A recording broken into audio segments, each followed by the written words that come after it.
the tensions between Israel and Palestine, and as well the Arab League summit that took place today in Cairo in Egypt. We'll be joined remotely by journalist Mr. Haim Smirts. Hello, sir. Good to have you with us. How do you read today's meeting in Cairo? The Arab leaders discussed on what to do with Palestinian issue, and we had the leader of Palestine, Mahmoud Abbas, saying that he will be looking forward to have a full-time membership of Palestine in the United Nations.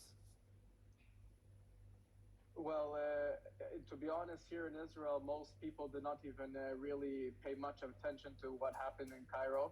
Although what has been happening in Cairo and today in the Arab League summit does give some sort of light into what maybe will be happening towards the continuation of the escalation that is going on here in the region. Right now, we really are in a very tense and a very critical moment of the escalation. We don't know what will be taking place. We don't know how this will end up being. And it really is important to see what other countries and what other nations that surround us and are around us are willing to do or are willing to say. Especially Egypt. Egypt is a country that has taken a role as intermediary between Israel and the Palestinians in many cases, especially when it comes to Gaza. And so it has been very interesting to see what they have been saying and what is going on. But at the moment, nothing seems to be really fruitful from the Israeli side, as this is what it appears to be at the moment. So do you believe that, as the Prime Minister of Israel, Benjamin Netanyahu, said today that a stronger response from Israel is needed? Do you believe that is truly needed? Because we don't know the details, but we just had this statement today.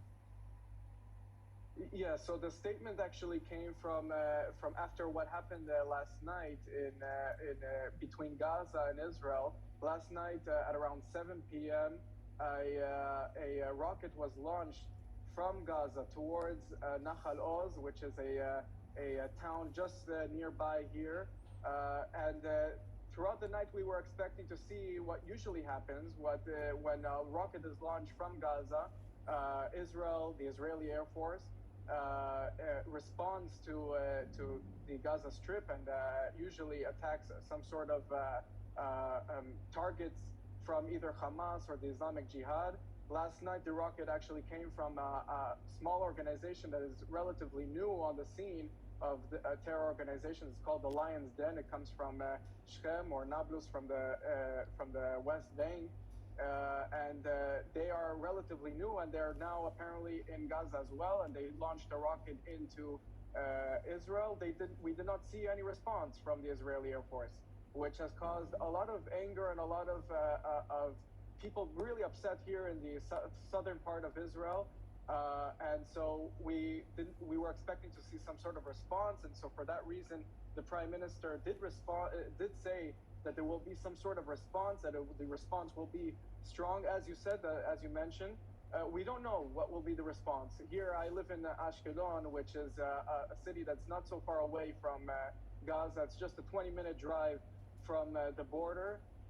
It will be interesting for us to see what will happen, because right now tensions are going on between Israel and the Palestinians on multiple fronts, as well as in Gaza, as we have mentioned from last night, as well as in Jerusalem, as well as throughout the Judea and Samaria West Bank region. We don't know what will be taking place, how the escalation will continue, but the Prime Minister has said that he will have a response that will be strong. We know as well that the National Security Minister, Itamar Ben-Gvir, has also called for a operation to be taking place in East Jerusalem to deal with the last wave of attacks that has taken place in Israel, the latest one in Jerusalem on Friday, which has left 3 people dead, including 2 children, 2 brothers from the same family, Asher and Yaakov Paleh, 6 and 8 years old. They were on their way back from school. They were picked up actually by their father. They just got off the bus. They got onto the bus stop, and a car rammed into them purposefully by a terrorist that came from the Popular Front of the Palestinian Liberation Organization. And so really it is interesting to see what will take place. At the moment, we don't know. We really don't know. It is a moment that is very critical when it comes to the escalation. Ramadan, the holiday of Ramadan is set to take place in about a month. And that is the moment that usually escalation it really takes another level here in the region. And so we don't know what is set to take place. Thank you for all those details. The beginning of 2023 is truly bloody one for both sides, because we know that Israeli troops already killed 42 Palestinians and 10 people from Israel have been dead in effect of this escalation. However, you mentioned this relatively new organization, Lions Den. We've been commenting on this several times here on TVP World. I remember, as far as I remember, that they are a relatively young generation of Palestinians, so a kind of a new approach to this terrorism and these activities. So the last brief question, do you believe that the further escalation and so-called unilateral measures from Israel, like home demolitions and expanding settlements, is a good idea to deal with this new wave of extremism?